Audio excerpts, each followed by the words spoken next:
Mañanas en Libertad, con Luis del Pino.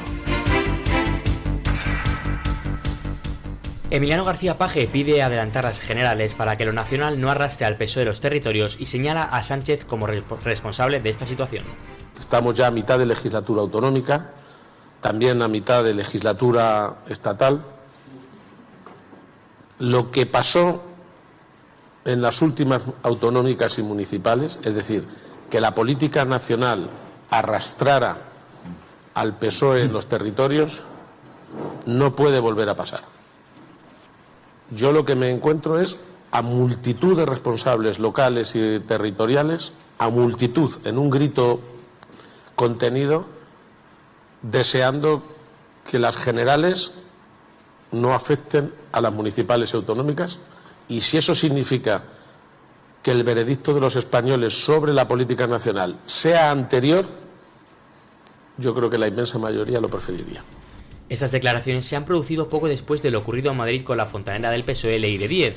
Sobre este punto, Paje ha dicho que es un bochorno y que los responsables tienen que salir a dar explicaciones. Yo creo que si dije hace unos días que había que marcar total distancia, hoy creo que con lo que se ha montado en Madrid, que no es un circo, en los circos hay felicidad y hay alegría, es un drama, y para el Partido Socialista es un drama todo el espectáculo que se está ofreciendo. Yo creo que hay que poner pie en pared con mucha rapidez y con rotundidad, porque hay que parar esta hemorragia. Esto es una hemorragia peligrosísima que a mí personalmente me hace sentir un bochorno, mucho bochorno. No quisiera pensar, y me gustaría sobre todo escuchar de mis dirigentes y responsables de gobierno y de partido, que no tienen nada que ver, ni se han relacionado, ni tienen ningún tipo de intimidad económica ni política con personajes de esta calaña, porque el simple hecho de haberse relacionado significa ya haber entrado en una trampa mortal de alguien que lo graba todo, que lo hace todo con la intención más perversa, ¿no? Más criminal. Bueno, Paje sigue con sus pellizquitos de monja y pues haciendo como que protesta y apretando mucho los puñitos y tal. Pero bueno, lo que dijo ayer tiene algún aspecto interesante y digno de comentario. En primer lugar, la petición de Paje de que se adelanten las elecciones y el argumento utilizado. Dice Paje que no quiere que lo que está pasando a nivel nacional afecte a las elecciones municipales y autonómicas próximas. O sea, si no se acortara la legislatura, lo que pasaría es que aproximadamente en mayo de 2027 habría que ir a elecciones municipales autonómicas y un par de meses después a elecciones generales.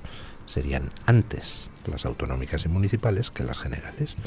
Le dice Paje que no quiere que eso sea así, porque entonces volverían los socialistas en autonomías y ayuntamientos a recibir la bofetada que los españoles le quisieran dar a Sánchez.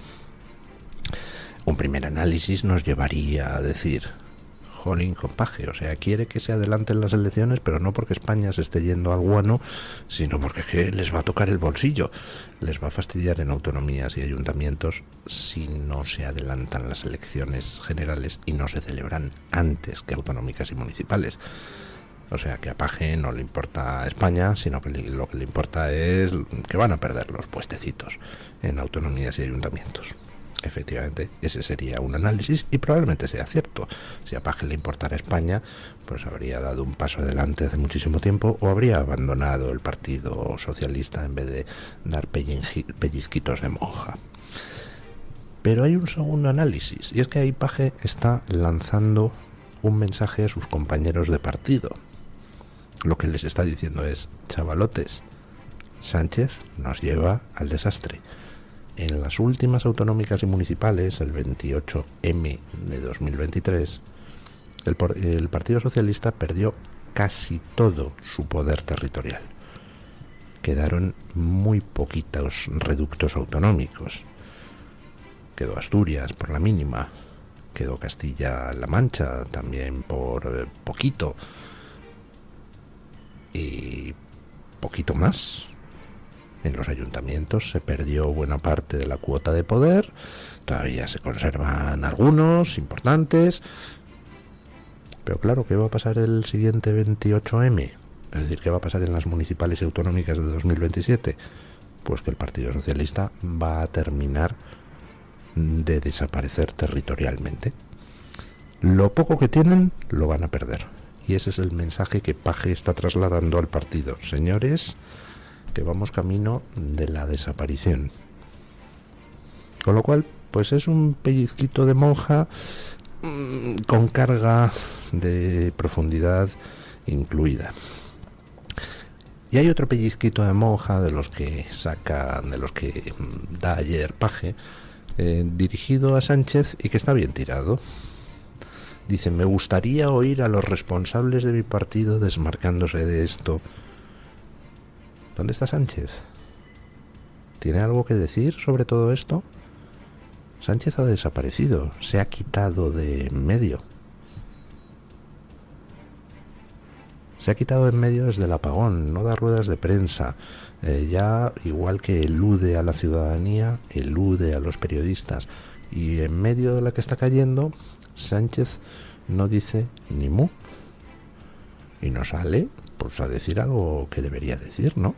Que es: yo no tengo nada que ver con esta señora. Si se la colocó en Correos en tiempos en que Correos estaba dirigido por mi amigo, es pura casualidad. No sé, algo debería decir. Pero claro, a lo mejor es que no tiene nada que decir, porque resulta difícil de creer que Leire Díez no tuviera relación con el Partido Socialista, ¿verdad? Dado que el Partido Socialista es quien la ha estado dando de comer pues hasta antes de ayer, y es el Partido Socialista el que la puso a dirigir ese grupo de fontaneros con el que se intentaba desarticular las investigaciones de la UCO acerca de la corrupción del Partido Socialista. Bueno, con respecto al tema de la UCO, hay algunos otros silencios importantes e indignantes. Y ayer alguien que no tenía por qué haber hablado, pues se vio obligado a hablar precisamente porque otros no hablan. Escuchen. Pedro Garrido Roca, general retirado de la Guardia Civil y uno de los fundadores de la UCO, ha denunciado los ataques contra esta unidad por parte de la militante del PSOE en baja temporal Leire Díez y el abogado Javier Pérez Dolcet. En una carta publicada en LinkedIn, Garrido defiende a los mandos vilipendiados de la UCO y denuncia una campaña de desprestigio impulsada por fontaneros y mafiosos. Según él, esta vez los ataques no provienen de encausados, sino de terceros ajenos a las causas, que tratan de desacreditar a los investigadores recurriendo a posibles irregularidades personales o profesionales. El general considera insólito este modo de actuar y que atribuye a la obtención de información contra el teniente coronel Antonio Balas. Advierte además de que la falta de respaldo institucional podría afectar a la moral del cuerpo. ¿Quién debería estar saliendo en defensa de la UCO? Pues hombre, parece lógico que quien tendría que salir a denunciar los intentos de atacar a la UCO fuera la directora de la Guardia Civil, ¿no? Pero por supuesto no está saliendo. ¿Por qué? Pues porque es otra alfombrilla de Pedro Sánchez. Lo cual, por cierto, es otro indicio más de para quién trabaja Leire Díez. Imaginemos que fuera cierto que Leire Díez fuera pues una pequeña Nicolasa, una señora medio pirada que está escribiendo un libro y que entonces se dedica a ofrecer cosas que no puede ofrecer para tratar de sacar información a empresarios imputados y cosas así. Vamos a suponerlo. Bueno, pues entonces al Partido Socialista no le costaría nada desmarcarse y por tanto habríamos tenido alguna declaración de la directora de la Guardia Civil, aunque solo fuera por compromiso, defendiendo al cuerpo. Simplemente, pues hombre, porque la ausencia de declaraciones está generando un enorme malestar entre la Guardia Civil. Pero ahí tenemos a la directora de la Guardia Civil, esa alfombrilla de Pedro Sánchez, callada, lo cual quiere decir que todo eso que Leire Díez está haciendo contra la UCO, pues no le parece mal. ¿Y por qué podría no parecerle mal? Porque, en fin, lo hace por encargo de quien lo hace, del Partido Socialista. como la directora de la Guardia Civil no dice nada, y por cierto el ministro Marlaska tampoco, pues entonces ha tenido que salir un general retirado de la Guardia Civil a defender a la UCO. Un general retirado de la Guardia Civil que fue uno de los fundadores de la UCO y que ha salido a denunciar todos estos intentos de fontaneros y mafiosos, dice, por desacreditar a la UCO, y señala un dato interesante, que es que la UCO, la Guardia Civil, la policía, bueno, pues reciben muchas veces ataques de personas imputadas. Se imputa a un tío y entonces ese tío coge y trata de embarrar y trata de atacar a los investigadores.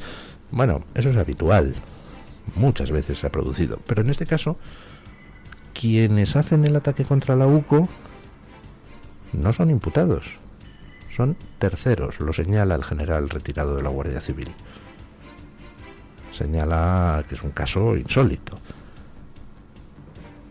Y lo señala, entiendo yo, para llamar la atención sobre el hecho de que sean terceros. Resulta que están Koldo, Ábalos, etcétera, imputados por, entre otras cosas, informes de la UCO, y entonces de repente aparece alguien, un tercero, Leire Díez, a arremeter contra la UCO. ¿Qué es lo que podemos deducir de eso? Pues hombre, que detrás de Koldo y detrás de Ábalos hay otros, o más bien diríamos otro, el uno, y que hay alguien que quiere desacreditar a la UCO, alguien que no es uno de los imputados, y que por tanto ese alguien está recibiendo orden de quien está detrás de los imputados pero aún no ha sido imputado, que es el uno. Bueno, vamos a ver en qué acaba todo esto, pero la guerra ya está declarada. Ayer Aldama decía que va a salir más información y amenazaba concretamente a Cerdán y a Sánchez. A mí esto de que la información vaya con cuentagotas me pone un poco de los nervios, señor Aldama. Si tiene usted cosas para derribar a Sánchez, pues oiga, sáquelas ya, de verdad, ahórrenos un poco de sufrimiento a los españoles. Yo entiendo que todas las guerras tienen su estrategia y que uno no gasta todo el material de una vez, más que nada porque si no luego se queda sin armas que utilizar.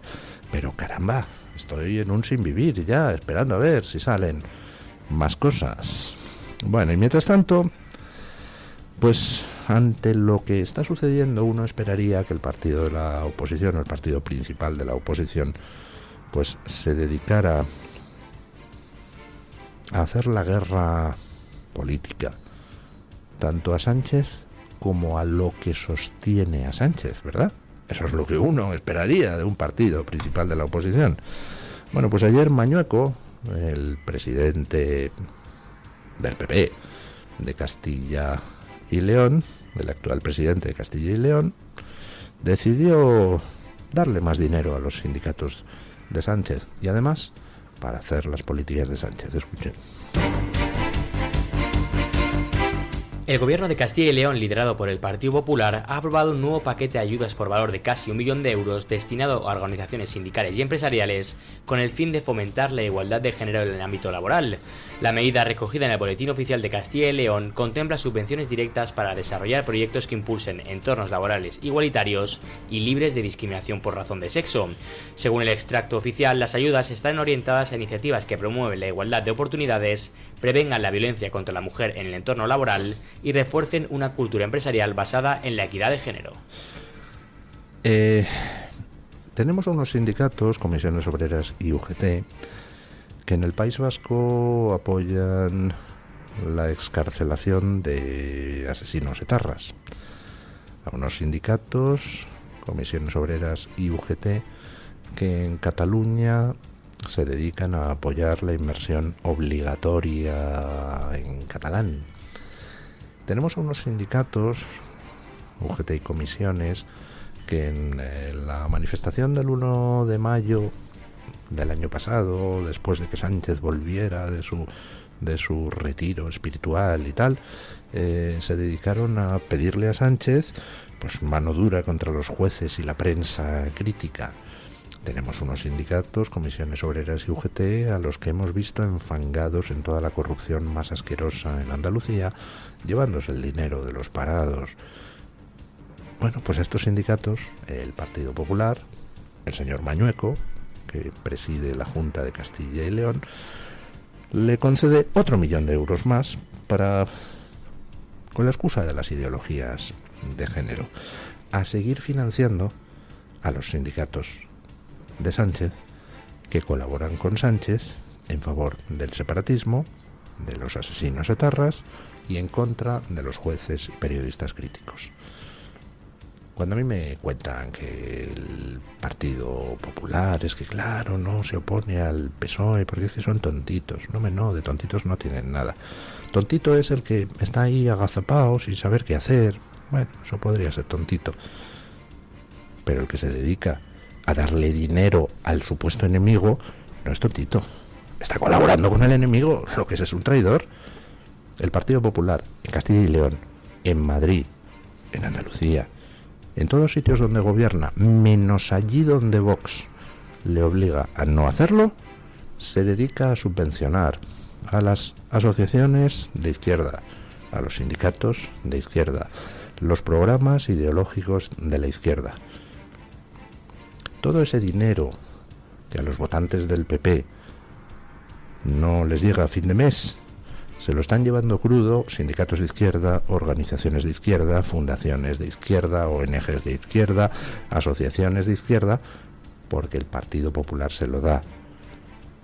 Eso, ténganlo en cuenta la próxima vez que digan, no, es que los pobres son tontitos. No son tontitos, les están traicionando a ustedes, financiando al enemigo. Que expliquen por qué. Les decía que el Partido Popular hace eso en todos los sitios donde gobierna, menos en aquellos sitios donde Vox le obliga a no hacerlo.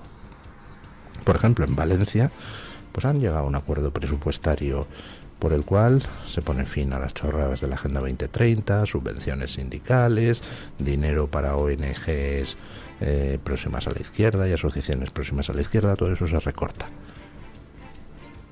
En Baleares acaban de llegar también a un acuerdo, y también con las mismas líneas rojas impuestas por Vox. Se acabó esto de fomentar la inmigración ilegal, etcétera, etcétera, etcétera. Bueno, pues ahora también hay acuerdo de presupuestos en Murcia. Escuchen. Los presupuestos de la región de Murcia para 2025 están prácticamente asegurados tras el acuerdo alcanzado entre el presidente autonómico Fernando López Miras del PP y Vox, según ha confirmado Key Diario. Fuentes cercanas a la negociación indican que el pacto está cerrado en sus líneas principales, a falta solo de una declaración institucional que lo formalice. López Miras ha conseguido el respaldo de Vox tras ceder en asuntos clave como la política migratoria y medioambiental. En marzo ya López Miras afirmó que Murcia no va a acoger a más menores, un compromiso alineado con las exigencias del partido de Santiago Abascal. Otro punto esencial del acuerdo es el rechazo al Pacto Verde Europeo, que se reflejará en una declaración institucional al estilo de la realizada en la Comunidad Valenciana por Carlos Mazón. Además, el presidente autonómico ha defendido la necesidad de cláusulas espejo para proteger al campo murciano frente a productos extracomunitarios, una medida bien acogida por el sector agrícola y determinante en el cierre del pacto. Bueno, ¿por qué en Valencia, Baleares, Murcia, el Partido Popular sí que acepta pues dejar de subvencionar asociaciones, sindicatos de izquierda? Porque el Partido Popular sí acepta dejar de favorecer la llegada de inmigrantes ilegales, dejar de gastar dinero de los ciudadanos de esa comunidad autónoma en financiar la avalancha migratoria. ¿Por qué en esas comunidades sí que el Partido Popular acepta dejar de destruir el sector primario español aplicando las suicidas agendas 2030 y pactos verdes? Pues porque depende de los votos de Vox.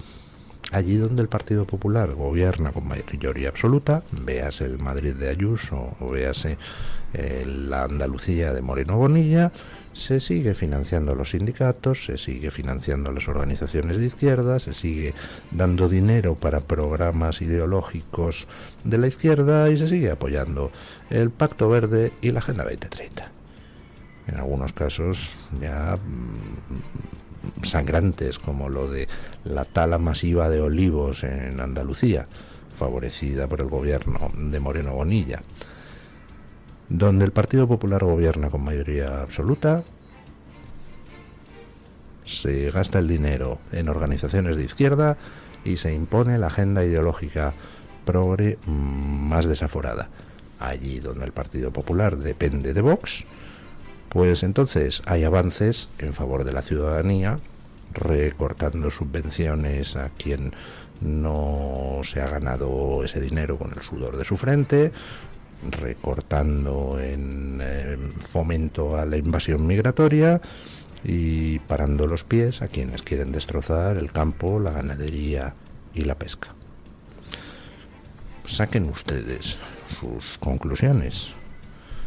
¿Quién quieren ustedes que les gobierne? ¿Un Partido Popular con mayoría absoluta que entonces se dedique a aplicar las políticas de la izquierda y a seguir financiando a las organizaciones de la izquierda para que machaquen al país? ¿O un Partido Popular que esté atado en corto por Vox? Pues no sé, yo tengo clara la elección, pero bueno, sobre gustos no hay nada escrito. Bueno, ayer Trump desveló que ha estado hablando con Putin y lo desveló con un mensaje pues que va en la línea de lo que ya les dije hace unos días. Putin no está interesado en firmar un acuerdo de paz. Escuchen. El presidente de los Estados Unidos, Donald Trump, ha declarado que mantuvo una buena conversación con su homólogo ruso, Vladimir Putin, centrada en el conflicto de Ucrania. No obstante, advirtió que el diálogo no conducirá a una paz inmediata. Según Trump, Putin le trasladó con mucha firmeza su decisión de responder al reciente ataque del ejército ucraniano contra varios aeródromos rusos ocurrido el pasado domingo.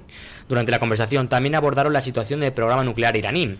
Trump advirtió que el tiempo se está agotando para que Irán tome una decisión, subrayando que el asunto requiere una resolución urgente. Dice Putin que no, que de momento acuerdo de paz no, y que además piensa responder al ataque ucraniano contra las bases que albergaban los aviones de la Fuerza Aérea Estratégica rusa.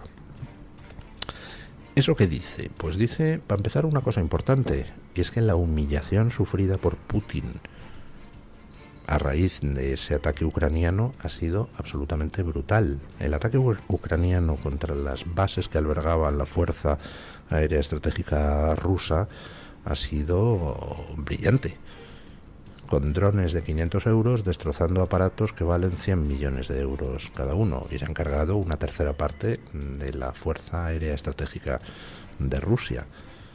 Y por lo que desvelaba ayer Trump de su conversación con Putin, ha encajado mal el castigo. Dice Putin que va a responder a ese ataque ucraniano. Bueno, pues están en guerra y la respuesta a un ataque militar es, o puede ser, otro ataque militar. Sí. Ahora bien, sería de agradecer, señor Putin, que la respuesta fuera del mismo estilo de la ucraniana. Ucrania no bombardea zonas residenciales rusas. Ucrania no mata civiles o intenta no matarlos. En una guerra es inevitable que algún civil muera. Pero Ucrania ataca objetivos militares muy definidos y procura minimizar las bajas no militares de los rusos. Así que sería de agradecer que alguien le dijera a Putin que si quiere seguir la guerra, pues que haya él, que es mala idea, pero que estaría bien que no se dedicara a lanzar misiles contra áreas residenciales. Vamos, que estaría bien que respetara las reglas de la guerra y atacara objetivos militares exclusivamente. Porque parece que Putin no es demasiado bueno a la hora de dirigir sus misiles.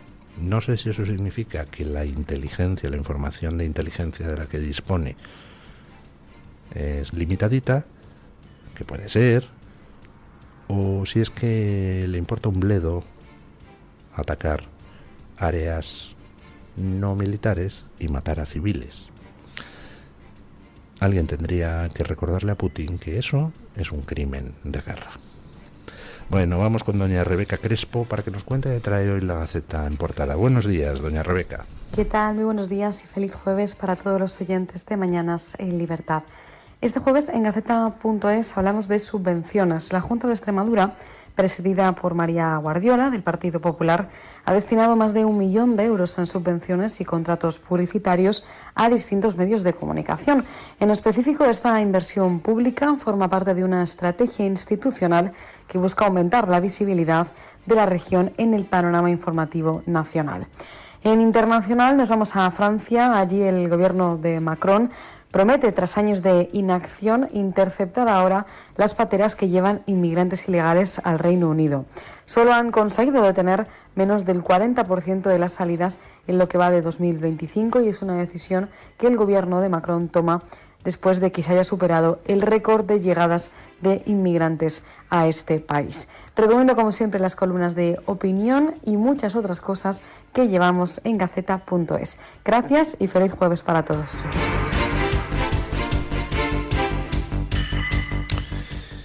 Muchísimas gracias, doña Rebeca Crespo. Por cierto, entre las noticias que trae en Gaceta hoy está, quiero recordar, una relativa a las amenazas que Aldama está sufriendo en los últimos 2 meses.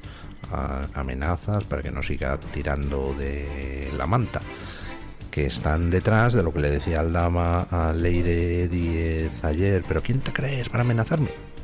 No sé qué datos tendrá Aldama para suponer que es Leire Díez o su círculo quien le está amenazando, pero parece que por ahí van los tiros. Bueno, les hemos contado a las 7 lo que pasó ayer en esa rueda de prensa de Leire Díez y les hemos tratado de explicar qué hay detrás de ello. Vamos a recapitular ahora a las 8 y les daremos algún detalle adicional.